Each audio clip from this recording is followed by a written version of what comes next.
Assalamualaikum warahmatullahi wabarakatuh.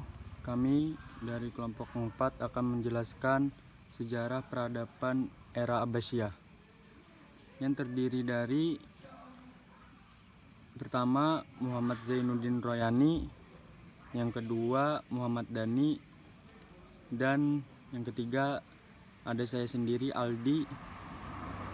Selanjutnya akan dijelaskan oleh Muhammad Zainuddin Royani. Sejarah peradaban Bani Abbasiyah. Asal-usul Bani Abbasiyah. Bani Abbasiyah atau Khalifahan Abbasiyah adalah khalifahan kedua Islam yang berkuasa di Baghdad atau sekarang menjadi ibu kota Irak. Khalifahan ini berkembang pesat dan menjadikan dunia Islam sebagai pusat pengetahuan dengan menerjemahkan dan melanjutkan tradisi keilmuan Yunani dan Persia. Kekhalifahan ini berkuasa setelah merebut dari Bani Umayyah dan menundukkan semua wilayah kecuali Andalusia. Bani Abbasiyah dirujuk kepada keturunan dari paman Nabi Muhammad SAW yang termuda, yaitu Abbas bin Abdul Muthalib.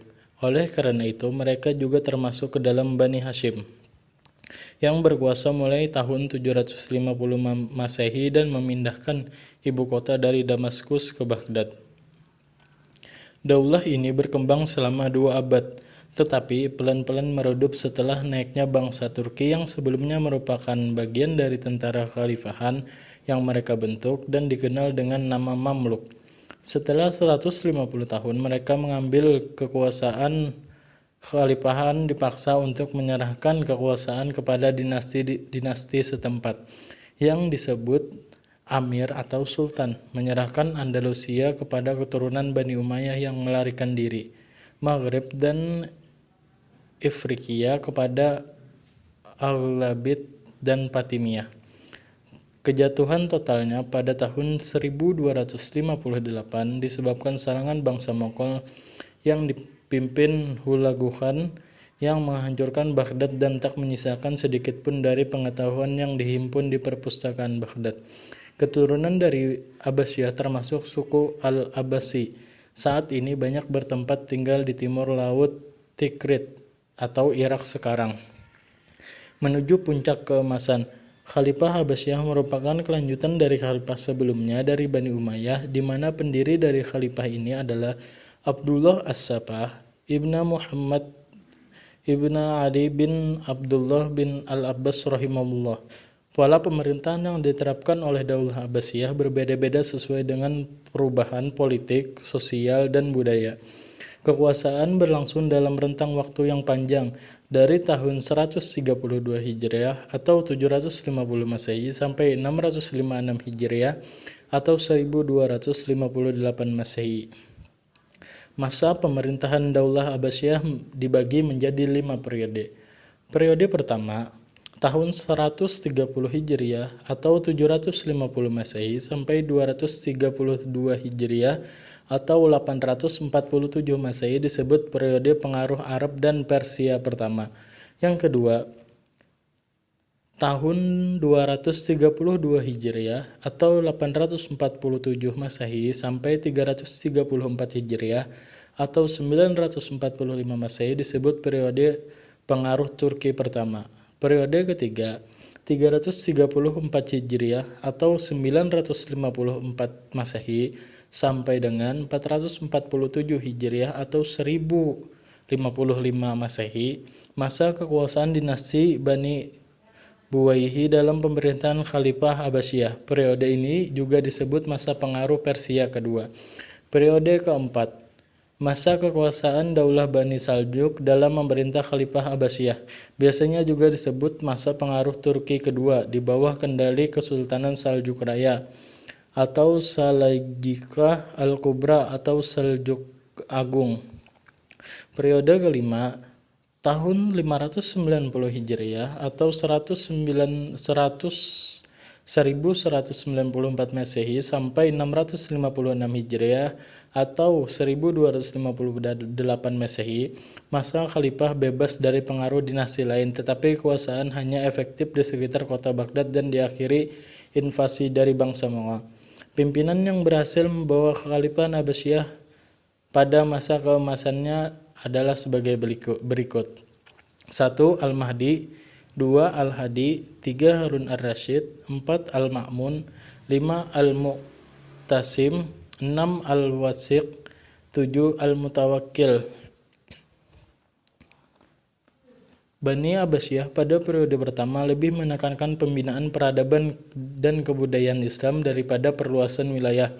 Inilah perbedaan pokok antara Bani Abbasiyah dan Bani Umayyah.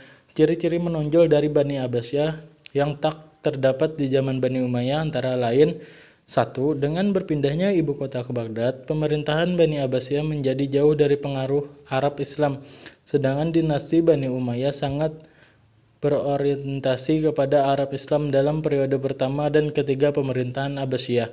Pengaruh kebudayaan Persia sangat kuat dalam periode kedua dan keempat. Bangsa Turki sangat dominan dalam politik dan pemerintahan dinasti ini.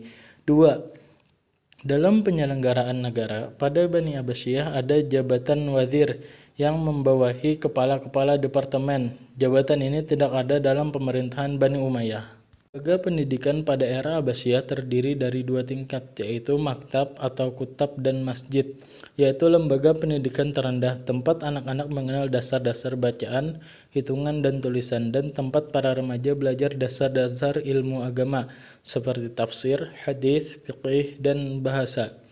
Tingkatan pendalaman di mana para pelajar yang ingin memperdalam ilmunya pergi keluar daerah menuntut ilmu kepada seseorang atau beberapa orang ahli dalam bidangnya masing-masing. Pada umumnya, ilmu yang dianut adalah ilmu-ilmu agama. Pengajarannya berlangsung di masjid-masjid atau di rumah-rumah ulama yang bersangkutan. Bagi anak penguasa, pendidikan bisa berlangsung di istana atau di rumah penguasa tersebut dengan memanggil ulama ahli ke sana. Selanjutnya dilanjutkan oleh Muhammad Dhani. Selanjutnya, masa kemunduran. Setelah mengalami masa kemasan, kekuatan dinasti Abbasiyah perlahan memudar. Berikut ini beberapa faktor kemunduran dinasti Abbasiyah. Perebutan kekuasaan. Salah satu faktor internal penyebab runtuhnya Bani Abbasiyah adalah perebutan kekuasaan oleh orang-orang berpengaruh di kerajaan. Hal ini disebabkan oleh pemimpin Abbasiyah yang kurang tegas, sehingga membuka jalan bagi Mamluk atau tentara budak dan Bani Buwaih untuk mengambil inisiatif merebut kekuasaan, meski khalifah tetap dipegang oleh keturunan Abbasiyah. Tetapi dinasti-dinasti kecil yang jauh dari pusat pemerintahan mulai lahir. Terlebih lagi, luasnya kekuasaan Abbasiyah membuat komunikasi pusat dengan daerah sulit dilakukan, sehingga semakin mudah untuk memisahkan diri. Faktor-faktor yang menyebabkan kemunduran Bani Abbasiyah pada masa ini adalah luasnya wilayah kekuasaan Daulah Abbasiyah, sementara komunikasi pusat dengan daerah sulit dilakukan. Bersamaan dengan itu, tingkat saling percaya di kalangan para penguasa dan pelaksana pemerintahan sangat rendah. Dengan profesionalisasi angkatan bersenjata, ketergantungan khalifah kepada mereka sangat tinggi.